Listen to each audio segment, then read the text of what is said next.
qui m'a été demandé par ma sœur. Elle veut un morceau, une part de mon cœur saignant blanc. Je vous explique pourquoi. Fait que je vais vous donner la théorie en même temps pour comment diviser les vivaces, parce que ça s'en vient. Les vivaces, idéalement, on les divise à partir du mois de septembre. Là, je suis un peu en avance parce que ma sœur a refait son aménagement, parce qu'elle a refait les drains français. Je vous fais toute l'histoire, là. Alors, je lui divise aujourd'hui, 20 août. C'est un petit peu tôt, mais vous aurez la théorie pour plus tard. Mais ce faisant, c'est rare que je vous montre cette partie-là de nos plates-bandes. Puis je veux vraiment mettre en lumière cette plante-là, qui est une vivace, qui est l'Aralia Sun King, qui est complètement folle. Ça, là, vous allez acheter ça dans un pot d'1 gallon, ça va être tout petit, vous vous dites, ça ne deviendra jamais gros de même. Ça fait 4 ans qu'elle est là, année après année. Elle prend la moitié de la fenêtre. Elle est absolument superbe. C'est vraiment une plante pour l'ombre. Elle ne fait pas de fleurs, du moins si elle en fait. C'est pas intéressant. Ce qu'on trouve beau, c'est le feuillage qui est vraiment de couleur chartreux. Le feuillage est de couleur chartreux et il pâlit pas. Pas d'insectes, pas de maladies, pas de troubles, juste du bonheur. Allons sur le côté de la maison. Côté de la maison qui est ma face nord. Venez avec moi. Face nord, qui est pourtant au soleil quand même à ce temps-ci de l'année. Et j'en profite parce que vraiment, je ne vous amène jamais ici. Mais regardez, ça s'appelle du Pachysandra terminalis. Lui, il est variegata. Le Pachysandra, c'est une plante couvre-sol. Puis vous allez voir, là, elle fait vraiment plein de petites repousses, sauf là où est la promenade de Domino. Domino, tu sais, des fois, là, pour ceux qui ont des chiens, il faut choisir nos combats. Regardez comment il fait bien ça. C'est de manière naturelle son chemin. Alors, j'ai tout simplement abandonné et je ne mets plus de fleurs annuelles et même le Pachysandra a compris qu'il ne s'installe pas là où Domino s'en va. Mais des fois, les gens se demandent qu'est-ce qu'on peut mettre à l'ombre, qu'est-ce qu'on peut mettre au nord. Ça, c'est un Pachysandra qui va supporter l'ombre totale, qui est vraiment beau, un superbe couvre-sol. Mais filipendula, puis j'ai quelques fleurs annuelles parce que j'aime bien ça, moi, quand il y a de la couleur.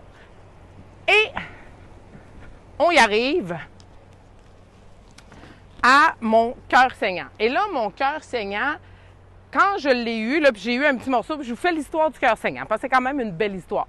C'est le cœur saignant blanc qui vient du jardin de ma grand-maman au Lac-Etchemin. On salue les gens du Lac-Etchemin, ce faisant. Et ma grand-mère avait son cœur saignant. Madame Rancourt, qui était sa voisine, il a dit « Ah, il est beau ton cœur saignant ». Grand-maman l'a divisé, l'a donné à Madame Rancourt, qui a continué la culture du cœur saignant. Beaucoup d'années plus tard, on est à peu près 20 ans plus tard, ma cousine Isabelle a acheté la maison qui est en face de l'ancienne maison de mes grands-parents. Et donc, en diagonale avec Madame Rancourt. Madame Rancourt, qui était toujours en vie, salue ma cousine et a dit « Ah, c'est le cœur saignant comme grand-maman avait. » Et Madame Rancourt, non, c'est le cœur saignant de ta grand-mère.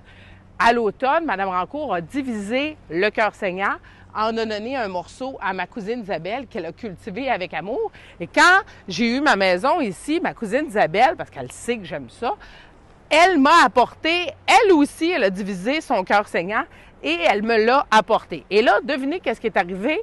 Mon père et ma mère, qui habitent maintenant à côté de chez moi, en veulent également un morceeau, ainsi que ma sœur. Fait que vous voyez, c'est tout le temps la même traduction qui se poursuit. Et c'est ça qui est le fun quand vous commencez à diviser vos vivaces, vous allez pouvoir faire ça. Puis là, il est vraiment dû parce que, tu sais, il fait pratiquement 2 mètres. Vous voyez, là, il est rendu trop gros. Il est rendu dans le climatiseur, là, il y a un nom plus intelligent que climatiseur, mais il est rendu partout. Fait que là, on va le restreindre puis le replacer là où il va. Premièrement, quand vous faites une division de vivaces, vous faites ça, comme je disais, quand la plante est quasi en dormance. Là, elle a pratiquement fini son aoutement. C'est pas bien grave. Puis, ce qu'on veut, c'est pas le feuillage, c'est les racines. Fait qu'on va aller couper un peu de patente pour des tiges, puis là, j'espère que vous m'entendez encore bien, parce que ce qu'on veut, c'est voir ce qu'on fait. Parce que des racines, il n'y en a pas partout, là.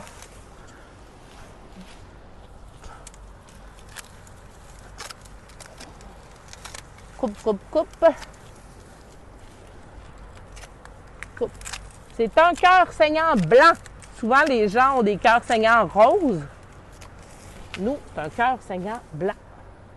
Puis tu vois, hey, regarde, il a l'air énorme, puis pourtant, il n'est pas si gros que ça. C'est étonnant, hein? Ça se peut que je le divise juste en deux si tu Marie-Ève ou toi qui en as plus.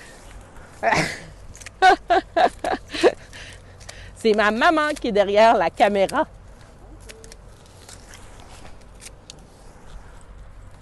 Comme ça pousse rapidement du cœur saignant, je vais quand même le séparer en 3. Bon, alors, vous voyez que finalement, il n'est pas si vaste que ça. C'est intéressant quand on regarde de plus près. Alors ici, je me suis pris un pot. Regardez, je vais vous montrer ce dont j'ai besoin. J'ai besoin de ma pelle ronde. J'ai besoin, ça c'est mon pot, qui est un pot que je réutilise pour mettre une partie de mes racines dedans. Comme ça, je vais pouvoir l'amener beaucoup plus facilement chez ma sœur ou chez mes parents. J'ai besoin d'un terreau de plantation 3 dans 1. Ça, c'est un terreau des Sols Isabelle, qui est un terreau québécois, qui est bio, je le souligne, parce que je trouve ça important. C'est un terreau qui est tout prêt. Alors, vous n'allez pas avoir besoin de rajouter de compost ou autre. Il y a tout ce qu'il faut dedans pour permettre à notre cœur saignant de s'enraciner. Alors, comme c'est pour un cadeau, je le mets en pot. Je mets une petite couche de terre juste pour que les racines s'assoient sur quelque chose.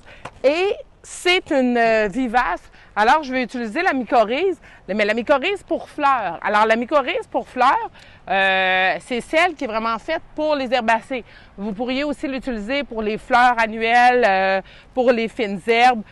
Moi, je l'utilise même si c'est en pot, parce que ça, c'est toujours c'est un champignon, je vous l'ai déjà expliqué, mais je vous réexplique parce que c'est important. Puis, c'est une fois dans la vie de votre vivace que vous mettez des mycorhizes, c'est à la plantation. Ce que ça va faire, la mycorhize, c'est que ça va, grosso modo, là, doubler la capacité d'absorption des racines en eau et en minéraux. Alors, la plante va pousser plus vite, va pousser mieux, va être plus résistante. Et quand on dit qu'il faut que ça touche aux racines, c'est qu'il faut vraiment mettre le produit, là, qui est un produit vivant, au niveau des racines. Fait qu'on va aller le mettre ici, dans le fond du trou, puis on va aussi en remettre quand on va séparer la plante. Alors, voilà ma mycorhize qui est là. Et là, c'est le moment tant attendu. T'as-tu déjà vu mère, papa séparer une vivace? C'est violent, hein? Oui, je suis un petit peu plus douce, moi, tu vas voir. Alors, au lieu de... Moi, ce que j'aime faire, je vais vous faire ce que j'aime faire, OK? Moi, mon père, voici ce que mon père, il ferait. Il donnerait un coup de pelle dans le milieu, il prendrait un morceau, puis il le mettrait dans le pot. Et c'est bon, c'est correct, c'est valable. Moi, ce que j'aime faire, c'est y aller de manière plus... Hey, regarde, il y a une petite grenouille ici, un petit crapaud. Toup, toup, pong, pong, pong, pong, pong, pong. Il y a de la vie au jardin. Moi, ce que j'aime faire, là, c'est séparer mes vivaces puis les replacer dans mes plates-bandes. J'aime ça quand c'est propre, quand c'est bien placé. J'aime ça quand c'est moi qui contrôle. Alors, je l'extirpe comme ça de terre. Puis là, j'ai tout cassé les racines. Et là, vous voyez, ça, c'est ma racine. Et là, ça revient au même. Jean, s'il était ici, il vous dirait, ça revient au même. Je suis d'accord. Et là, regardez, ça, j'ai un beau gros morceau de racine. Je le mets ici. Puis là, faites pas ça en plein été, là. On est au mois d'août. C'est pour ça que je peux faire ça avec... tu sais, il n'y a plus de feuillage, il n'y a plus rien, là. C'est une racine en dormance qu'on va mettre là. Le cœur saignant, il est super tough. Ça va bien résister. Et là, vous allez mettre du terreau comme ça. Puis là, vous n'attendez pas 3 semaines avant de l'envoyer à votre sœur ou la personne à qui vous faites un cadeau. Il faut que ça retourne en terre relativement rapidement. Là, moi, il m'en reste 2. Un pour papa et maman. Et ça, c'est le mien. Alors, même chose. quand je replante. Puis c'est pour ça, là, regardez, moi, je veux leur planter plus de ce côté-ci parce qu'elle était rendue prisonnière de l'espace. Alors, on y va comme ça. Ça ne devrait même pas affecter sa floraison l'année prochaine, dans le sens que, oui, la floraison va être plus petite parce que c'est un plant qu'on rajeunit par le fait même, mais elle va faire une floraison l'année prochaine. Donc, voilà.